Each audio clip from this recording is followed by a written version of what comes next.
I'm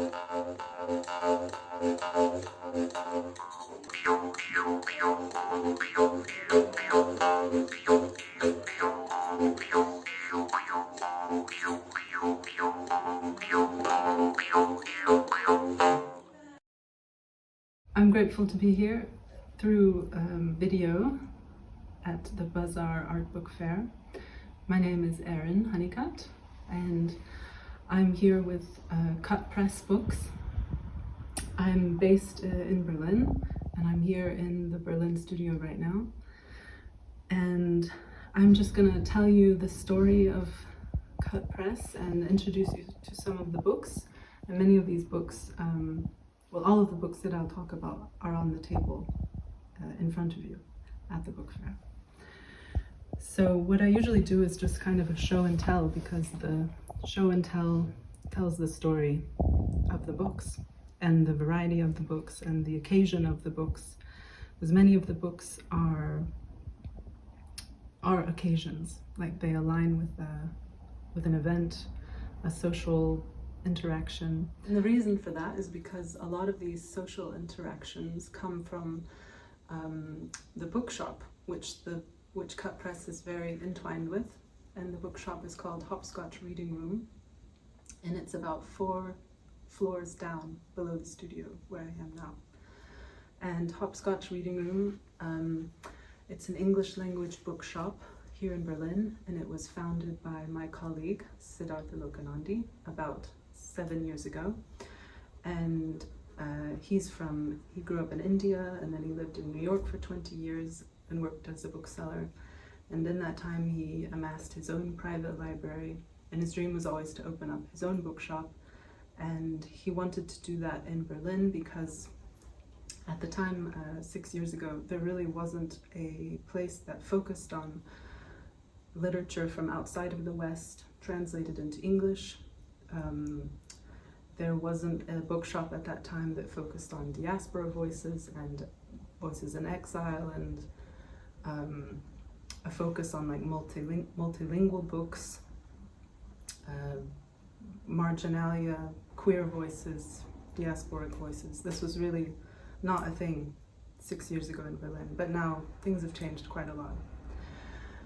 So Cutt Press really began during 2020, during COVID in Berlin. So at that time, Berlin was very special because bookshops were given a special priority.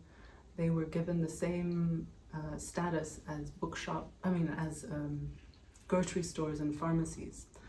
And that was like, they were seen as a necessity. Just like going to a pharmacy, people needed their books. And so we had the privilege of being able to stay open. And what we did is we would have appointments with people. So someone would tell us what they were looking for, and we would be able to prepare a stack for them and then have a one-on-one meeting for an hour. And it was really wonderful and created a really close-knit community of really listening to what customers were looking for in that moment, and really changed the way I thought about bookselling and the way I thought about making books accessible to people. And during that time, I don't have a copy of it here, but it's a remarkable book because it's the first book that I bootlegged, and this was in 2020. It's a book called Dictée by a Korean poet and filmmaker named Teresa Ha-Kyung-cha. And in 1982, she wrote this incredible book called Dictée, which means, to dictate in French, or in English it means to dictate. And it was the story of her grandmother who was forced to teach Japanese in a camp. And it told the story of her family moving from Korea to America. And it was really just the story of language violence, of exile, and all of this was told through the biography of seven women's lives, including Joan of Arc. And it became this experimental, incredible book. And in 2020, so many people asked for it at the bookshop. And at that time, it hadn't been reprinted by University of California Press yet. And so we invited Teresa's niece and nephew, who were also writers, and they were living in Warsaw at the time. And they were able to come to visit, and we did a marathon reading of the book. And it was very special. And for the occasion, I made 100 copies of the book. So this allowed me to like save on shipping costs from the US. And it also allowed me to sell it for cheaper, because I wasn't like finding all of these first edition copies in the US and shipping them here. And that and I sort of had permission from her niece and nephew, so I didn't feel it just felt like a book for the occasion. So that was my very first book from Cutt Press, and it's very special in that way. And then things just followed after that. And I call Cutt Press like a listening project, because it's very much entwined with listening and seeing what is acceptable, what is accessible. So I could tell you about, I make things in a variety of different binding styles. I think this was the second book that I made. So this is a book by a Ghanaian, here's a little bee from outside visiting. This is from a Ghanaian author named Kojo Lang, and this book, Major Gentle and the Akamoto Wars, it was written throughout the 80s and printed by the African Writers series, a very influential series. It was the first publisher in Africa to publish African authors in English and distribute them outside of Africa. It was a very important press. And it was written published in 1992 about the city of Accra in the year 2020. And in the year 2020, no publisher had published it again on this very special occasion, that it was now 2020. And so I took it upon myself to make a few copies. And this is actually the second run of the book. In the very first run, I made 10 Coptic stitched versions with hand-painted covers. And then of this kind, I made 100. So it's an amazing science fiction story about two opposing factions in the city of Accra. And they are at war about the idea of the futurity of Africa. And it's kind of an eco-sci-fi. There's some just absolutely incredible, like the way he plays with scale and fantasy and language jokes. And our friend of the bookshop, the British Ghanaian music critic Kojo Eshun, he had written an essay about the novel recently, and he allowed us to put it in the back of the book. It's called "To Win the War, You Fought It Sideways." And so this is another amazing instance of when you want to reintroduce something to a new audience, I can add some contextual analysis that helps with its new readers at a new time. And this is all done on a Riso printer. I have a very old Riso printer here, and I really align with the Riso printer because it was invented in Japan in the 80s for schools and prisons to make things that are fast and cheap. And I know today it has another connotation of this sort of like Candyland, amazing color world, which is amazing, but I'm more interested in it being just a medium for making things fast and cheap and simple. And I mostly use it for just text. And it's a mix between like screen printing and digital printing, and a copy machine. So everything is copied on the top of it and scanned in, and then it goes through an ink roll. So it's a very interesting mix of analog and digital. And some other instances here. I've got Here's a small pamphlet by the Black American author Saidiya Hartman. This is a very small pamphlet that I sell here for €5. And it was commissioned by the Feminist Art Coalition in New York. And they're all available on their website, and they encourage you and your institution to print them and distribute them. And the reason I chose this essay is because so many people in the bookshop are always asking for Saidiya Hartman. She's written some incredible, she has this amazing blend of academic writing that's also very creative. And she's almost like the way she writes, especially about the great migration of after the Civil War in the US South to the North. She writes about that in like an almost cinematic way. She like allows herself to, she writes herself into the story, and it just makes it much more enlivening academic writing.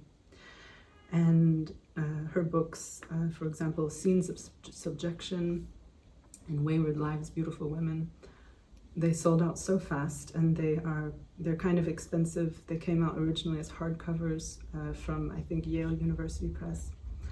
And so when people would ask for her, I could, when we didn't have copies of it, I could offer them this essay, which has never been published before, for €5. And it's an incredible 5,000-year span of feminist history as a prose poem that's like doing so many interesting like backflips on itself within the story. And it reuses this phrase, the plot of her undoing. And it's very poetic the way it flows with that phrase. So that's another instance of a book. Yeah, and then we've got, here's another instance. So this is another author from the African Writers series from Nigeria. His name is Amos Tutuola, and you might know him from such books as The Palm Wine Drinkard. And I'm a big fan of his works, incredibly fantastical, but also incorporating like Yoruban mythology and this like prototypical ideas about technology, but they're tied into Yoruban folklore. And so this is, when I was reading him, I was like, I thought that there was something else he was telling us about space and measurements. So these are the combined lists of just measurements that he speaks of throughout 3 of his novels. 2 red creatures, 2 red trees, 2 days, 3 fellows, 1 year, 10 o'clock. Second country of the ghosts, 2 o'clock, 5 hours, 100 years, 90%. And so this is, this I just printed myself and stapled at the top. It's very simple style, very easy to make. And this is another like important factor of what Cutt Press is, which is this act of reading being writing as well as reading. That like reading, writing, editing, making books, they're all for me the same arm of writing. Because I mostly just feel like a writer. That's another instance. And the story continues. I'll just get into some of the ways that I made these books and the way that they came into my hands. So I've been a very long time fan of the Canadian poet Lisa Robertson, and I have a lot of people come into the bookshop who are really fond of her work. Amazing poet. And like 10 years ago, she had written this text for an exhibition in Canada, and the book was only available as a hardcover, 150 Canadian dollar book. But the PDF was available on the gallery's website. And I'd heard her talk about it. So this is a text about menopause. This is the only text I've ever read about women going through menopause and turning it into a state of having agency. Like, she flips the script, and it's sort of like if she's also referencing like Walter Benjamin's flaneur figure. And she's basically saying the ultimate flaneur figure to walk the streets is the woman who has just entered menopause and is kind of outside of this productive era of her life, so to speak. But it's a fabulous capitalist critique, and she gives an overview of like the medicalization of the term menopause, and also translates a Baudelaire poem called The Hag, which is kind of a derogatory term for an older woman. So I absolutely adore this. Menopause as a state of agency. And then I wrote to her and she said, of course, I would love if you printed this. So most authors are just very happy to have their works being circulated. And Lisa was one of them. And then I have other instances, like this is from a friend who lives here in Berlin. He's a Portuguese poet named Afonso, and he had this collection of Portuguese, he writes in Portuguese and he translated it into English, and I've been wanting to do more bilingual things. And it's sort of a diary of exile. It goes from like the 12th century to present day London and back and forth, kind of a dreamy piece. And this is just an instance of a local poet who has submitted things. It's very hard to kind of break into the scene in the small world of poetry. I think most young poets, they think the first press they think of is like Faber and Faber, and you know, that's ridiculous, because it really begins in like a community manner amongst your friends, and that's what the great thing that small presses can do. And so what I tell poets who come to me that are really excited to have their work published is that I don't want them to think of me as like the grand first publisher, but more that we can make an object together. Me and Afonso made this together, a very simple object that he can use as like a calling card.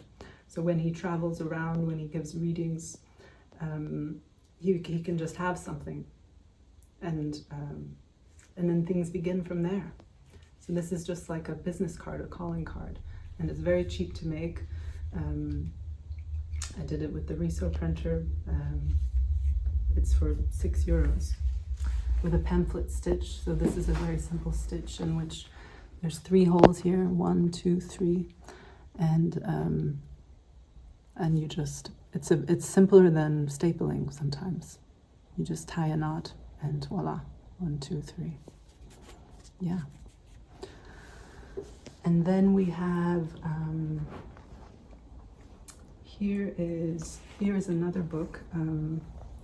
So this is, I'm sure you've heard that in Berlin in particular, it's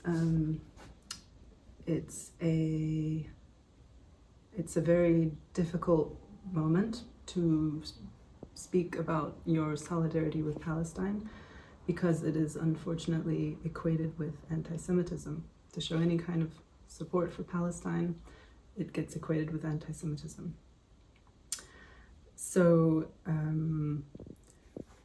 a lot of people know the bookshop is a place where we don't get any government funding, and we are very vocal about our support for Palestine.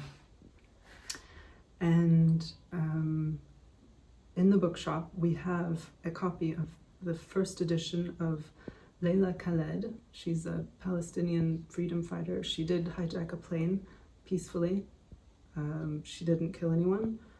She did it as a stance, and she was later put in prison. She's still alive, living in Amman, and this is her biography. And the biography costs €250, and obviously we don't want to sell that, and not many people can afford it. So what I did is I made a pamphlet from the first chapter of the book, which is about her childhood in the Nakba, when Palestinians were first exiled. So this was a great instance to be able to offer something that speaks very much to the moment, and instead of the €250 book, I can offer this for €8. And there she is. And this was also Riso printed with the pamphlet stitch there. Voila. And then we have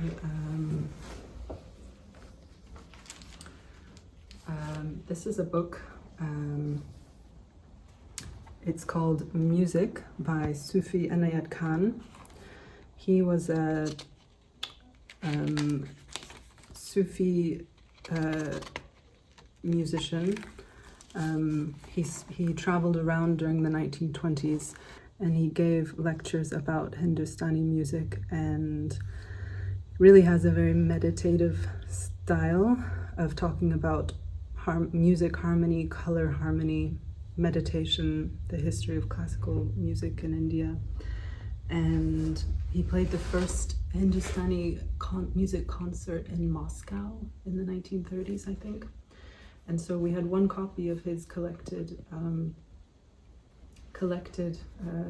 work, and I made it into a bootleg like this. The stamp for the title was made from some stamps that I found in a children's shop, and I used a little plastic comb binding machine to bind it together. And the pages from the book I placed directly into the Riso printer and scanned from there and added page number. And that's another instance. And then we have, this is a book by the French Jewish Algerian author, Aline Sixou. I'm a big fan of her work. She also speaks very much to this embodied kind of writing that I admire, where she also writes a lot about the book object and the writing process itself. And I love the way she describes her writing process, where she says she won't start writing unless she has 8 hours, and she has all different kinds of paper and all different kinds of pens, and she just does it as like a stream of consciousness thing. So it's very a flowing, embodied practice for her. And she invented this term, féminin écriture, which was this theory of the more that women write about their stories, the more space that you get. I mean, she was very popular in the 70s, opened the first gender studies department at Perry Wheat in 75, I think. And this is one essay from a collection, and it's her sort of memoir about becoming a writer. It's called Coming to Writing. And then her biographer, Mirai Kyle Gruber, she had written an essay called The Book Inside the Book, which is just about Aline's approach to the book. And she uses this phrase always, the book as an object of dust. And she gets into like the very material elements of writing, where she's like, I'm writing with the grain that comes from the tree. I'm writing with the ink, which comes from, the ink is blood. Everything is like a very material, everything has like an ontological basis that's leading to the act of writing, or something like this. I always feel like I'm getting she wrote in French, so I feel like you really need to read her in French to understand exactly what she's saying. And then I printed it in this very interesting style. The book inside the book obviously goes inside the book. And then this is some marbled paper. It's a very simple thing that you can do. I got this, it's like a little ink kit, and you just drop it into a bucket of water, and then you can lay the paper on it, and it makes these nice swirls. And then a hole puncher, 2 holes, and then these simple little office clips. And then it's also nice because you can undo it and add more if you want. You can just peel that off.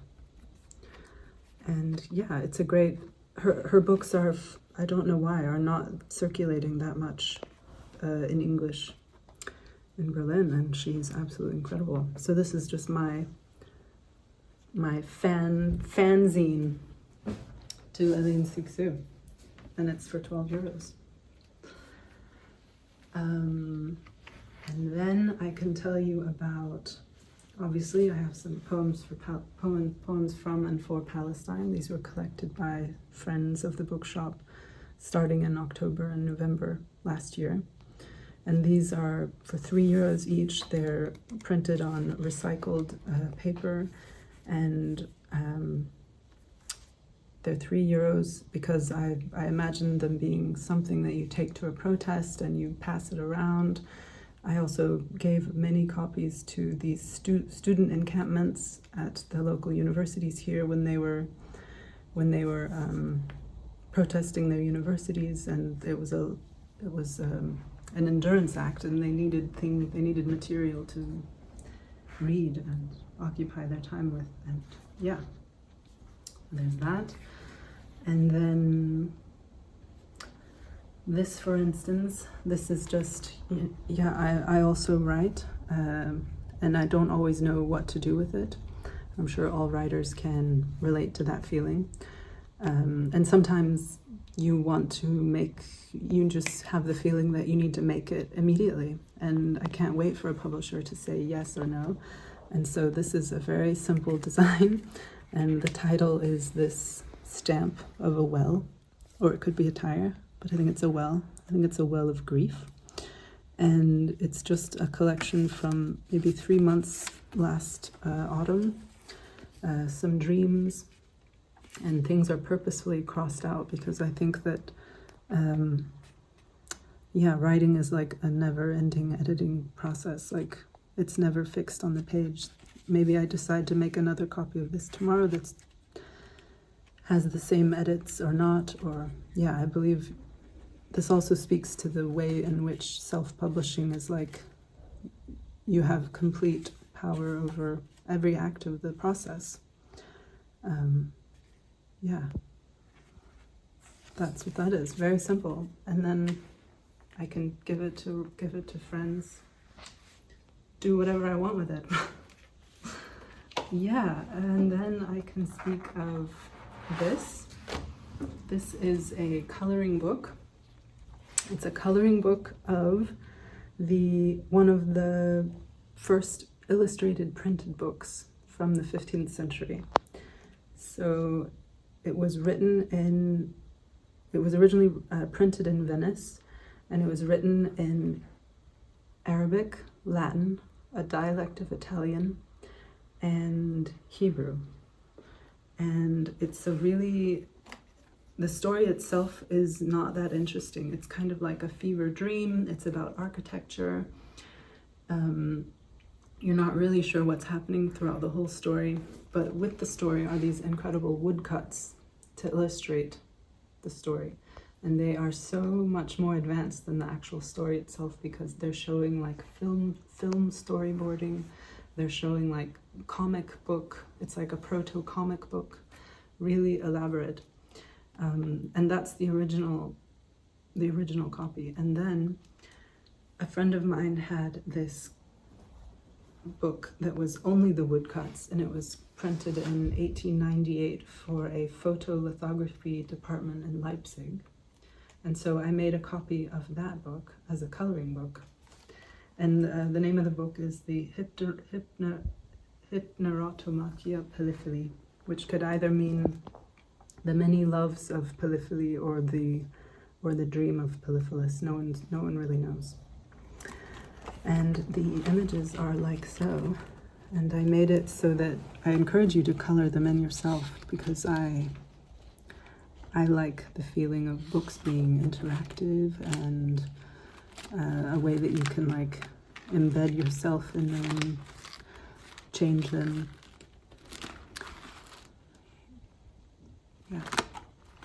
There are some great videos on YouTube that say more about the history of the text. Yeah. And here's another instance. This is a book called Oro Orth. This was made in 2022. I wrote it with a Basque composer because I speak Icelandic, and when I met Alex, the Basque composer, we immediately said to each other, do you know about the Basque Icelandic pidgin language? And that was a pidgin language that was written in the 17th century in Iceland, and it was written because these Basque sailors had crashed on the west coast of Iceland, and they stayed for one winter in Iceland, and during that winter they had to develop this pidgin language that was a mix between Basque and Icelandic in order to do some trading. And my friend Alex and I immediately had the thought of updating this pidgin language together. And so oro means everything in Basque, and orð means words in Icelandic, so it's all the words. And we made it as a calendar book.